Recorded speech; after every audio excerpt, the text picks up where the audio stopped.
आज की तारीख में जो पाकिस्तान बैंकरप्ट हो गया है उसके पीछे एक मेजर वजह है इंडिया का डीमोनेटाइजेशन। माने या ना माने, पाकिस्तानी इकोनॉमी एक पैरासिटिक इकोनॉमी बन चुकी थी इंडिया की इकोनॉमी। डीमोनेटाइजेशन के बाद ही इंडिया में सर्कुलेट हो रही फेक करेंसी का 40% हैंडल करने वाला पाकिस्तानी जावेद खानानी ने आत्महत्या कर ली। और आज की तारीख में पाकिस्तान की क्या हालत चल रही है?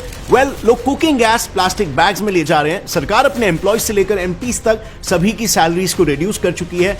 एंड इनफैक्ट पाकिस्तान के यूनियन मिनिस्टर ने तो अब ये तक कह दिया है कि अब से पाकिस्तान में एक वक्त की सिर्फ चाय पिया करो। लेकिन शायद पाकिस्तान को यह दिन नहीं देखना पड़ता अगर 2016 में इंडिया ने डीमोनेटाइजेशन नहीं किया होता।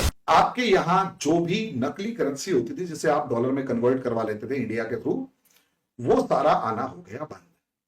जो मतलब इंडियन फेक करेंसी, जो इंडियन फेक करेंसी की बात कर रहे हैं आप? यस, वो पाकिस्तान से आती थी। मैडम, आपके यहां मैं उस बंदे का नाम भूल रहा हूं। ये चीज आप कहोगे तो मैं बहुत सारे आपको डॉक्यूमेंट्स, रिसर्च पेपर्स भेजूंगा। जिस दिन डीमोनेटाइजेशन हुआ था 8 नवंबर 2016, 9 नवंबर 2016 को एक बंदे ने सुसाइड किया था। बड़ा बिजनेसमैन था आपके यहां पर। वो बहुत बड़ा प्रिंटर था, प्रिंट करता था। और जहां तक हमारे यहां पर एक जो बात डिस्कस होती है कि आपकी कराची के अंदर 17,000 करोड़ रुपीस इंडियन करेंसी के प्रिंटेड थे, जो अलग अलग रास्तों, नेपाल, बांग्लादेश, पंजाब, ड्रोन, इन सब रास्तों से आते थे। वो सब जीरो हो गए। और जो बिजनेस और साइकिल चलती थी वो सब हो गई जीरो, जिसमें हम बहुत सारे लोगों के भी नाम करते हैं। मैडम, इससे क्या होता था, जो भी करेंसी इंडिया में आती, उसको आपके यहां पर ब्लैक मार्केट के थ्रू डॉलर्स में कन्वर्ट करवाया जाता और वो डॉलर्स आपके यहां यूज होते।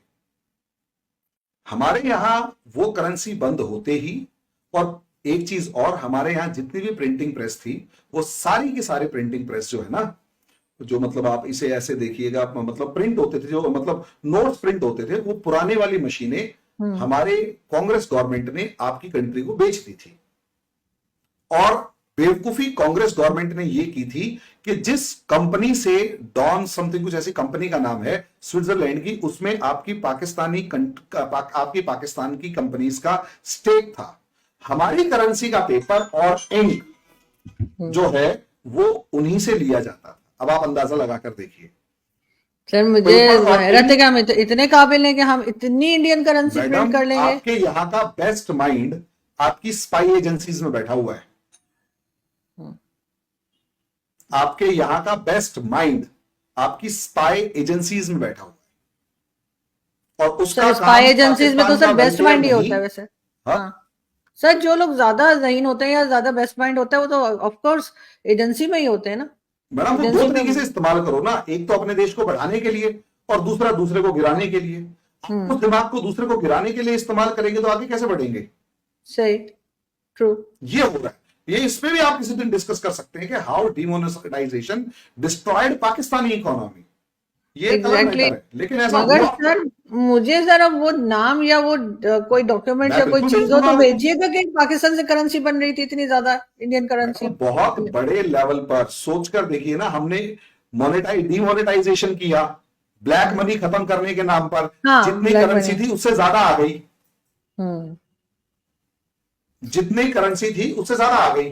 86% करेंसी जो थी वो 2000 और 500 के नोट्स थे, वो सारे वापस आ गए।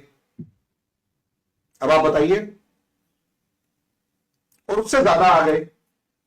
लेकिन नए नोट्स के प्रिंटिंग मशीन और कुछ नहीं थी आपके पास, ना डाई थी, ना मशीन नोट थे, ना कुछ था। और हम तो डिजिटलाइजेशन की तरफ ऐसे बढ़े कि अब वो जो पैरासिटिक इकोनॉमी थी वो कोलैप्स कर गई आपकी। दोस्तों, 2010 से 2016 तक पाकिस्तान में फेक इंडियन करेंसी का एक सिंडिकेट चलता था और मोदी साहब ने उस पर जब स्ट्राइक की तो पाकिस्तान बर्बाद हो गया। और ये आपके सामने सबूत है। आज की जिस तरह से पाकिस्तान की हालत है, किसी को कहने की जरूरत नहीं है कि ये बात सच है। लगभग 5,000 से 7,000 करोड़ की फेक करेंसी जो कि पाकिस्तान से आई थी, भारत के अंदर घूम रही थी, सर्कुलेट हो रही थी। और जो असल करेंसी है, जो असल कीमत है, उससे पाकिस्तान में आतंकी पलते थे। ये सब चल रहा था। और ये कहां से आती थी? उसके लिए जाहिर सी बात है नेपाल, बांग्लादेश और जो दूसरे पड़ोसी देश है वहां से ये करेंसी आराम से भारत में आ सकती थी और आती थी।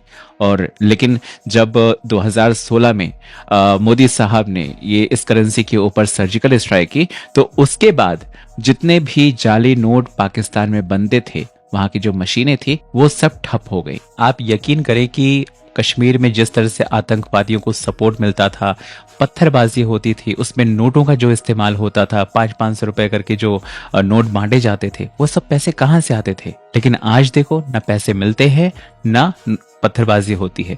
और वैसे भी 370 हटाने के बाद कश्मीर के हालात कितने बदल गए हैं आप सभी देख रहे हैं। तो एक तरफ मोदी साहब सर्जिकल स्ट्राइक करते हैं पाकिस्तान के टेरर कैंप पर, और दूसरी सर्जिकल स्ट्राइक होती है पाकिस्तान की ब्लैक इकोनॉमी और टेरर फंडिंग पर।